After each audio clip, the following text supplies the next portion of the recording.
आपका हमारी आध्यात्मिक यात्रा में हार्दिक स्वागत है।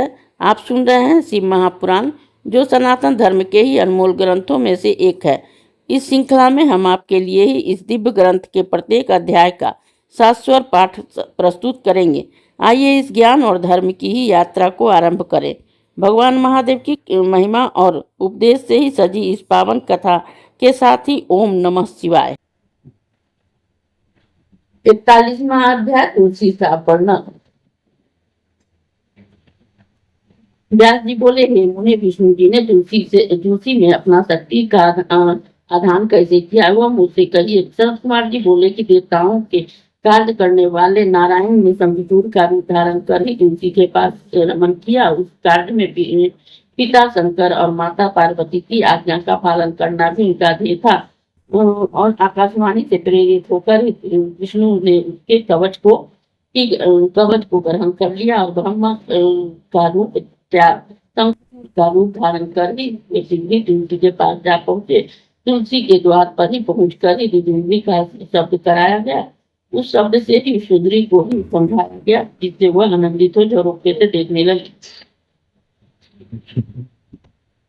और शीघ्र ही उसने अपना सुंदर श्रृंगार किया। इतने में ही शंखचूड़ का बनाए रथ में उतरकर भगवान विष्णु तुलसी के भवन में जा पहुंचे। तब इस प्रकार से अपने स्वामी को आया हुआ देखकर तुलसी बहुत प्रसन्न हुई। पति के चरणों में धोकर प्रणाम कर रोने लगी। फिर रथ में सिंहासन पर बिठाकर मंगलाचार कराया और तांबूल किया। साथ ही कृतज्ञता ज्ञापन करती हुई कटाक्ष सहित का समाचार पूछने लगी। शंखचूड़ रमापति ने हंसकर अमृत सदृश पत्नियों में ही युद्ध का समाचार कर वह बतलाया कि ब्रह्मा जी ने हमारे और शंकर जी से संधि करा दी है, इसलिए मैं अपने घर चला आया हूँ और शिव लोक को चले गए हैं। सबको स्वस्थता प्राप्त हो गई और वह उपद्रव शांत हो गया। ऐसा कर जगतपति ने भी शयन करके उसके साथ ही विचार किया।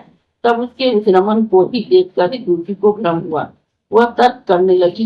विष्णु जी से पूछा, कह रहे तू कौन है? सत्य है का तूने माया से मुझे क्यों भोगा है? मेरा सतीर्थ धर्म क्यों दूर किया?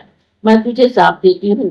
तुलसी के साथ से ही उससे विष्णु से ही अपनी सुंदर मूर्ति बनाकर, परंतु तुलसी ने उस रूप देख कर चिन्हों उसे उसको विष्णु जाना और अपना पतिव्रत भंग हुआ जानकर क्रोध किया।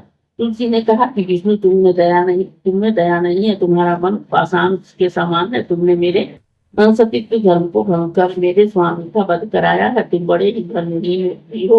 अतः मैं तुम्हें साथ देती हूँ कि तुम पत्थर हो जाओ। तुम्हें दया सागर कहना व्यर्थ है। तुमने दूसरे के लिए ही एक निरपराध भक्त को क्यों मारा? ऐसा कहकर शंखचूड़ की प्रिया सती तुलसी अत्यंत विलाप करने लगी। उसके विलाप को देखकर विष्णु जी ने भक्त वत्सल शंकर जी का स्मरण किया। शंकर जी के शीघ्र ही वहां प्रकट हो गए। उन्होंने ही शोकाकुल शिष्या को जगत की नश्वरता समझाते हुए उसकी तपस्या का फल दिया और कहा कि शरीर को त्याग दिव्य देह धारण कर हरि के साथ ही विहार करो। साथ ही तुम्हारा यह शरीर छूटने पर भी भारत की कंडी नदी होगी और तुम देव पूजन के साधन से कुछ काल में ही तुम मेरे वर की प्रधान रूपा तुलसी नाम से ही विख्यात होगी और स्वर्ग, पाताल और मत्स्य लोक में तुम सर्वदा हरि की समीपता पाओगी और सब वृक्षों में तुम्हारा श्रेष्ठ स्थान होगा। तुम दिव्य रूप धारण कर सर्वदा वैकुंठ में हरि के साथ क्रीड़ा करती रहोगी और हरि के अंश में ही क्षीरसागर की भी पत्नी होगी। तुमने जो हरि को साफ किया है, उसके प्रभाव से तुम गंडकी के तट पर हरि पाषाण रूप में ही स्थित रहेंगे। वहां पौने दांतों वाले करोड़ों कीड़े उस शिला को छेद कर उसमें चक्र बना देंगे और उसका नाम ही शालिग्राम होगा। इस प्रकार से शालिग्राम शिला से ही तुम्हारा संगम बड़ा ही पुण्यदायक होगा। ऐसा महापुरुष वर्णन किया है। पुनः अंतर्ध्यान हो गए। तुलसी ने प्रसन्न हो उस देह को त्याग किया और सिद्ध देह को ही प्राप्त हुई। कमलापति के साथ ही वैकुंठ को गए। वह गंडकी नदी होकर ही वहां पर चले। विष्णु जी उसे तट के पत्थर हो गए। उस पत्थर में कीड़े अनेक प्रकार के छिद्र करते थे और जो पत्थर जल में गिरता है वह बड़ा ही पुण्यदायक होता है। विष्णु जी के महात्मा शहीदी आख्यान बड़ा ही भुक्ति मुक्तिदायक है। इससे मुझे यह सब तो मैंने तुमसे कहा है, कहिए अब इसके आगे आप और क्या सुनना चाहते हैं। इस अध्याय के श्रवण हेतु आपका हृदय से धन्यवाद। हम आशा करते हैं कि शिव महापुराण की यह दिव्य कथा आपको आध्यात्मिक शांति और गहन ज्ञान प्रदान कर रही होगी। कृपया अगले अध्याय के लिए हमारे साथ जुड़े रहें और अपने सुझाव एवं भावनाएं कमेंट के माध्यम से अवश्य साझा करें। धर्म, भक्ति और ज्ञान की इस पावन यात्रा में आपका साथ हमारे लिए अत्यंत मूल्यवान है।